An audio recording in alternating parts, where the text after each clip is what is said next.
Oke, teman-teman semua, kita akan melanjutkan video pembahasan tugas kita. Kali ini kita akan masuk tugas ketiga, yaitu bagaimana menampilkan nilai huruf. Jadi tugasnya adalah buatlah sebuah aplikasi C++ sederhana, di mana kita diminta membuat sebuah variabel dengan nama nilai, namanya nilai, bertipe int, saya kasih koma biar jelas, dan isilah dengan nilai antara 0 sampai dengan 100 gitu ya. Tujuan dari programnya adalah menampilkan nilai huruf dan nilai yang terdapat dalam variabel nilai. Misalnya kalau nilainya berapa, nilai hurufnya nanti adalah B. Kriterianya adalah sebagai berikut di poin nomor 3. Jadi kalau misalnya nilainya antara 80 sampai dengan 100, maka nanti nilai hurufnya keluarnya adalah A. Sebaliknya, kalau 70 sampai 79 B, dan seterusnya C, D, E. Oke, jadi pada dasarnya kita akan memanfaatkan sintak atau perintah if di dalam tugas kali ini. Oke, kita langsung saja. Saya include IOStream dulu. Kemudian saya bikin program utamanya int main. Kemudian tentu saja saya bikin variabel nilai. Oke, int nilai yang saya isi dengan, ya terserah saya, nilai mana yang ingin saya ujikan. Anggaplah saya isi dengan nilai, saya coba 90 dulu. Artinya secara teori harusnya yang tampil adalah nilai A gitu ya. Dan tampil nilai huruf Anda adalah seperti itu. Oke, jadi cara paling gampang adalah saya bisa pakai if, saya ngecek dengan kriteria seperti ini. Supaya gampang dan tidak bolak-balik aplikasi, saya taruh ini di atas sini. Supaya ini jadi memudahkan saya untuk menjadikan ini sebagai patokan. Nah, itu dia. A-nya 80 sampai dengan 100. Jadi saya bisa ngecek seperti ini. Jika nilai lebih besar sama dengan 80, jadi seandainya nilainya lebih besar, nilainya sama dengan 80, maka saya akan std cout nilai huruf Anda adalah A. Oke, saya sampai di sini dulu. Jadi kalau Anda perhatikan bahwa ini sebenarnya contoh sebuah perintah if yang sederhana saja. Kalau nilainya lebih besar sama dengan 80, sesuai dengan kriteria kita ini, A, yang di baris 4 ini, maka secara otomatis saya keluarkan nilai huruf Anda adalah A. Tapi tentu saja if satu ini nggak cukup karena kita ada kriteria lain B, C, D, E. Maka seperti yang kita udah pelajari di video sebelumnya, saya perlu melakukan pengecekan lagi.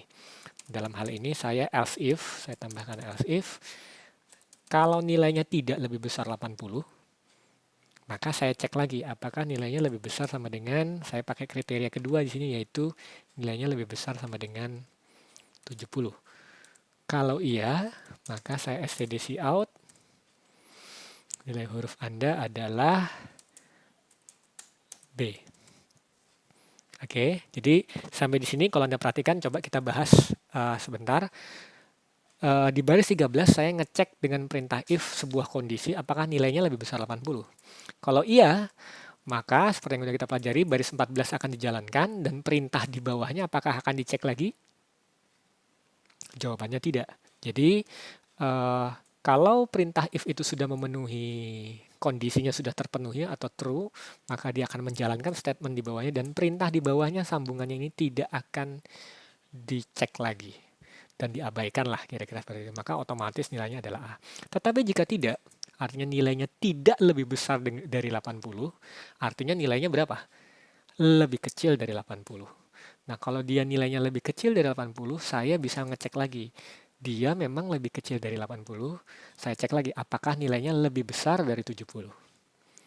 Kalau iya, berarti nilainya adalah B. Jadi setelah melalui filter pertama, nilainya tidak memenuhi syarat, artinya nilainya di bawah 80, tetapi setelah dicek nilainya lebih besar 70, maka berarti nilainya adalah B. Oke, saya coba. Misalnya saya simpan ini tugas 3 gitu ya. Saya coba jalankan, ini harusnya keluarnya adalah nilai huruf Anda adalah A. Benar ya? Kenapa keluarnya A? Karena nilainya 90. Bagaimana kalau nilainya saya isi dengan 75? Bisa nebak apa hasilnya? Maka hasilnya harusnya adalah, ya kalau Anda nebak B atau bukan nebak sih, lebih tepatnya Anda menjawab B, jawaban Anda sudah benar. Kenapa? Karena tidak memenuhi kondisi pertama, dia akan loncat kedua. Tapi bagaimana kalau misalnya nilainya saya isi misalnya 65? Seharusnya keluarnya adalah, ya harusnya sih secara syarat harusnya keluarnya C. Tapi kalau dijalankan, tidak keluar apa-apa. Kenapa hal ini terjadi? Karena ya tidak ada kondisi yang memenuhi syarat. Seperti yang terjadi kalau nilainya 65, saya cek apakah nilainya lebih besar 80? Jawabannya tidak. Kalau tidak, apa yang terjadi? Dia akan ngecek kondisi berikutnya. Apakah nilainya lebih besar sama dengan 70? Jawabannya tidak, karena nilainya 65. Maka dia juga tidak akan melakukan ini dan berhenti selesai. Artinya saya harus nambah pengecekan lagi. Saya arsip lagi nilai lebih besar sama dengan, kalau nilainya lebih besar sama dengan 60, artinya ini adalah C. Ya, Anda harusnya bisa nebak bahwa kalau gitu saya mesti ngecek lagi untuk ngecek nilai yang D, yaitu lebih besar dari 50. Kira-kira seperti ini. Dan terakhir untuk yang E, saya bisa langsung pakai else saja. Kenapa? Nanti saya terangkan. Oke, jadi saya tutup dengan E. Oke, secara sederhana nilainya seperti ini. Kita tes ya. Kalau 65 harusnya keluarnya adalah C. Oke, jawaban kita sudah benar. Coba kita ganti variabelnya misalnya jadi 51. Kalau 51 harusnya keluarnya adalah D. Oke, jawabannya udah benar. Terakhir, kalau lebih kecil dari 50, misalnya kasusnya ekstrim saya kasih nilai 20, maka harusnya keluarnya adalah E. Oke, jadi teman-teman secara sekilas pandang, program kita sudah jalan, bisa melakukan pengecekan A, B, C, D, E. Kalau Anda perhatikan, saya bahas sedikit, saya tambahkan sedikit, misalnya kalau nilainya 20, apa yang terjadi sebenarnya? Mari kita trace program ini sama-sama. Kalau nilainya 20, maka terjadi pengecekannya akan selalu dari atas turun ke bawah, sekuensial dari atas turun ke bawah. Apakah nilainya lebih besar 80? Jawabannya tidak, karena nilainya 20, tidak lebih besar dari 80. Maka yang terjadi apa? Dia akan loncat ke pengecekan berikutnya, baris 15. Apakah nilainya lebih besar dari 70? Jawabannya tidak juga, maka akan loncat ke pengecekan berikutnya. Apakah nilainya lebih besar dari 60? Jawabannya enggak juga, maka dia akan turun ke pengecekan berikutnya. Apakah nilainya lebih besar sama dengan 50? Jawabannya enggak juga, berarti setelah 4 kali dicek, lebih besar 80, lebih besar sama dengan 80, lebih besar sama dengan 70, lebih besar sama dengan 60, dan terakhir lebih besar 50. Semuanya tidak memenuhi syarat, maka bisa dipastikan bahwa nilai itu lebih kecil dari 50. Karena dia udah pasti lebih kecil dari 50, maka bisa kita simpulkan bahwa nilainya pasti di else adalah E. Kurang lebih seperti itu. Oke, itulah sebabnya saya tidak memberikan pengecekan lagi. Sebenarnya bisa saja Anda tambahin pengecekan seperti ini. Sama saja, misalnya nilai lebih kecil 50. Siapa tahu ada yang memodif programnya seperti itu, boleh saja. Oke, ada juga sebagai tambahan mungkin saya kasih contoh sedikit ekstrim. Misalnya bagaimana kalau misalnya nilainya iseng saya isi ada yang ngawur, misalnya isinya saya nilai 110. Kira-kira ini keluarnya apa? Jawabannya adalah, saya jalankan adalah, jawabannya adalah A. Kenapa bisa seperti itu? Ya jelas, karena ketika dicek di baris 13, apakah nilai lebih besar 80? Jawabannya iya, 110 lebih besar dari 80. Maka akan muncul tulisan nilai huruf Anda adalah A. Jadi sesuai dengan jalannya program, sesuai dengan apa yang Anda tuliskan program. Kalau Anda ingin mencegah ini, Anda bisa saja menambahkan pengecekan pre sebelumnya. Jadi misalnya, if nilai lebih besar 100, saya std cout. Misalnya saya kasih pengecekan pendahuluan bahwa nilai Anda tidak valid. Artinya kita ingin memastikan bahwa nilai itu hanya ada rentang 0 sampai 100. std cout, nilai Anda tidak valid. Kurang lebih seperti itu. Jadi sebelum saya masuk ke 80, saya cek dulu apakah nilainya lebih besar 100. Saya coba jalankan. Oh, sorry. Ini kayaknya, oh ada yang salah di sini. Salahnya di mana? Kenapa bisa nilainya keluar 22?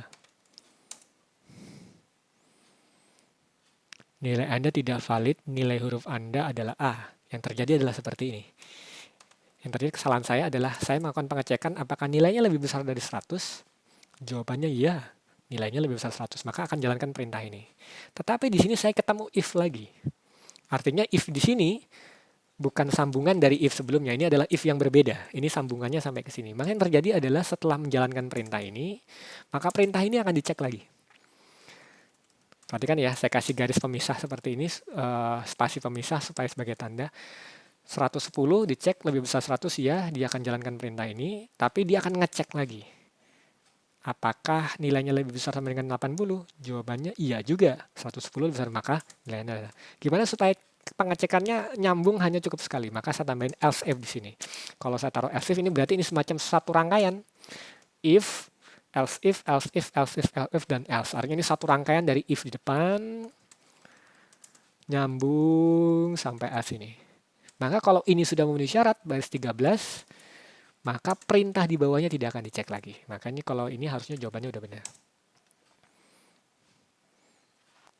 Oke dia, nilai Anda tidak valid kalau nilainya 110.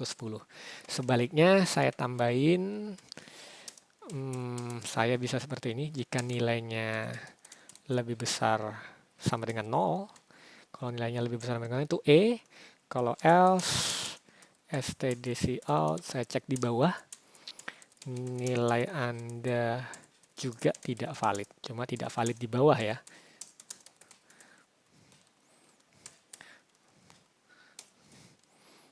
Oke, jadi misalnya ada yang ekstrim, misalnya ngisi dengan minus 10 misalnya, maka yang terjadi adalah harusnya akan muncul perintah yang sama, nilai Anda juga tidak valid, karena kalau di bawah 0, maka akan muncul pengecekan yang di bawah. Oke teman-teman, demikian pembahasan kita untuk tugas nomor 3, silakan dicoba.